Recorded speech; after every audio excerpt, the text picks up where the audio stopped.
Thank you, Mr. Chairman. Mr. Delaney, I've been listening to your answers about your conduct in the St. Paul's case, and I have to tell you I'm having a hard time following what it is you're saying.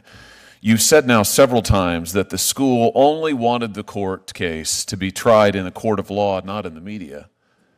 But your attempt to strip anonymity from Chessie was exactly an attempt to try this case in the media, right? It was an attempt to bring her name forward so everybody would know who she was. She's 16. Everybody would know exactly who she was, could look her up, could threaten her, intimidate her. I mean, this was an attempt to put her squarely into the media spotlight nationally, right?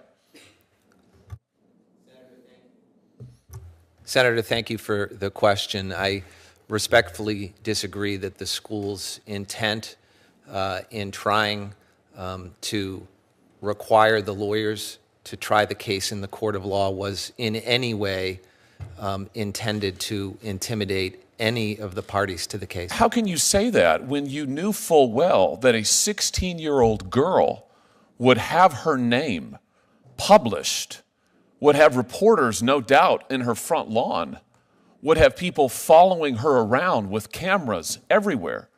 Her family's sitting here today. They've already been through hell. Your motion was an attempt to put them through further hell in order to defend your client, right? Senator, I was an advocate for the school. I understand that, but as advocates, I have been too. And as advocates, we make decisions, but we're responsible for those decisions. You made a decision here. You made a decision to try to strip a young girl of her anonymity, and you effectively succeeded because you bullied her into it.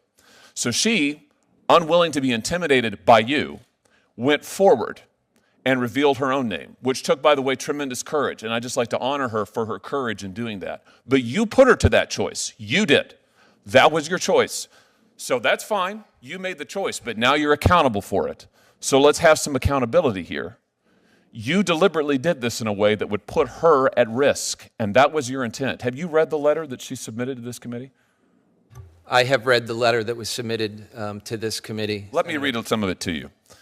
She says, and I quote, "I remember so clearly reading Michael Delaney's motion from front to back when I came home from my new high school one day, processing what it meant, and then defiantly stating to my parents that after everything I'd been dragged through, from anonymous death and rape threats on the internet to the betrayal of and backlash from my closest friends at school, I wasn't going to let Michael Delaney's dirty tactics bully me, then 16 years old, into shame and silence." She goes on, and this is important. "When survivors of sexual assault, harassment, and abuse come forward to seek some semblance of justice, there is an army of attorneys with a tried and true playbook of tactics to discredit, pressure, and manipulate survivors and victims into silence."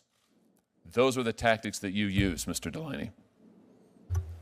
Senator, I respectfully disagree with that characterization of the role I played as an advocate in the case. The school agreed to allow the case to proceed with anonymity.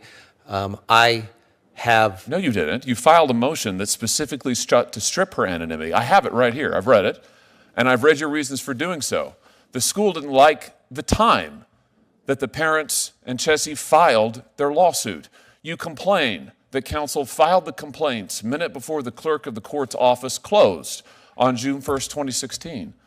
Well, I'm sorry for you, but I don't understand why your inconvenience about the time should mean that this young woman should have to surrender her anonymity and have her life. She's a survivor of sexual assault, let's not forget. That already happened. You knew that. Why should she have to have her life further destroyed because you didn't like the timing of the filing?